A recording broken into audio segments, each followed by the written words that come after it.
कोविडचे पेशंट ह्या महिन्यामध्ये जवळपास आपल्याकडे 36 पेशंट पॉझिटिव्ह आले होते. पण ते RT-PCR काही लोक पॉझिटिव्ह होते, फक्त लिमिटेड. त्याच्यामध्ये जास्तीत जास्त आपण जे अँटीजन टेस्ट करू ते पॉझिटिव्ह होते.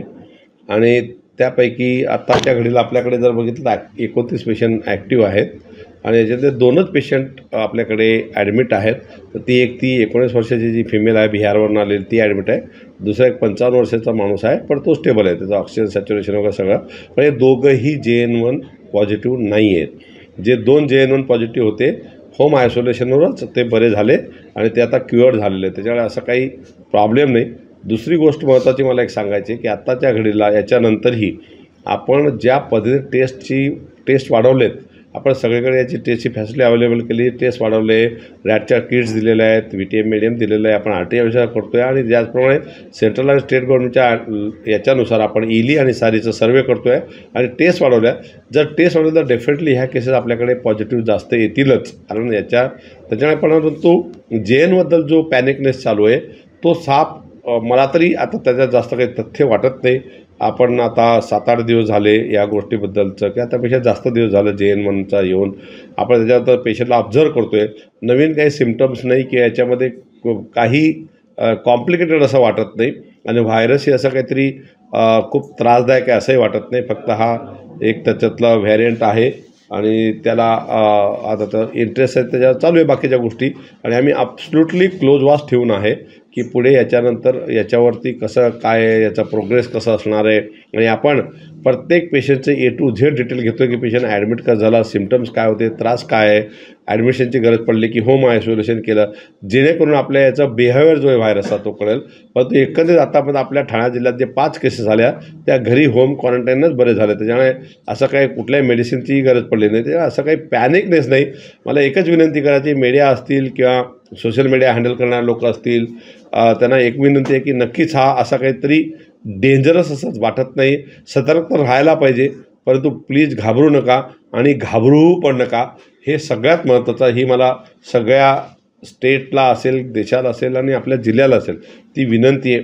आणि इयर एंड येतो आहे, बरेच आपले सण येतात, आजी दत्त जयंती आहे, याच्यामध्ये कुठला तरी पॅनिक होऊ नये आणि लोक घाबरू नये. परंतु जी काही आपण त्रिसूत्री कार्यक्रम पहिले चालू केले होते कोविड काळामध्ये, आपण पहिले सांगितलं, मी नेहमी सांगतो आणि त्यावेळेस आपण सांगतो की आता आपण कोविडबरोबर राहायला शिकायला पाहिजे. व्हायरस कम्युनिटीमध्ये असला तर तो राहतो आणि व्हायरसला म्युटेशन्स करत राहतात, त्याच्यामुळे नवीन याचे व्हॅरियंट्स येत राहतील. परंतु जेव्हा काही डेंजर असेल तर नक्कीच आपण अजून सतर्कतेने काम करू.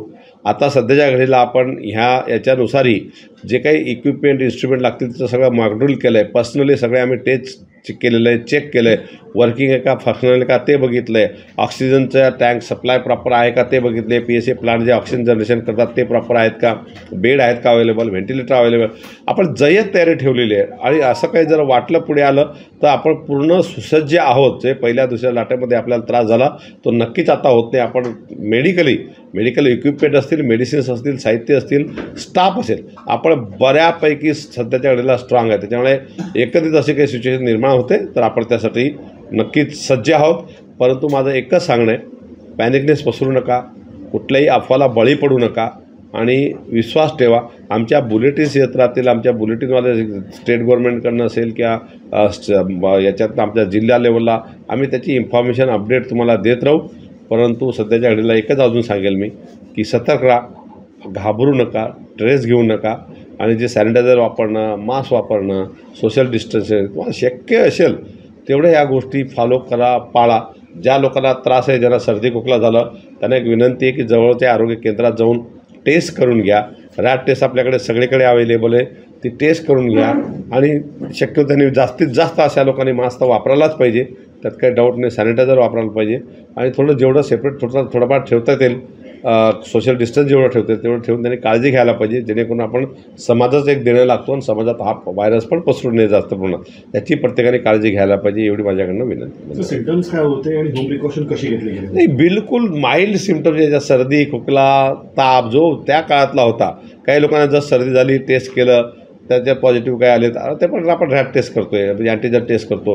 परंतु असं काही स्पेसिफिक काही सिम्पटम नाही आणि स्पेसिफिक काही आता डेट पण नाही लक्षात आलेलं कुठे काही, तर असं काही काळजी करण्याचा नक्कीच नाही. होम क्वारंटाईनमध्ये काय प्रिकॉशन घेतले? होम क्वारंटाईनमध्ये काही प्रिकॉशन नाही घेत. त्यांना मास्क वापरणं, सॅनिटायझर वापरणं, हँडवॉश करणं आणि याच्या व्यतिरिक्त दुसरं काही नवीन किंवा काही मेडिसिनची गरज नाही पडली, फक्त सिम्टमॅटिक जे ट्रीटमेंट आहे सर्दी खोकल्याचं ते आपण दिलेलं आहे.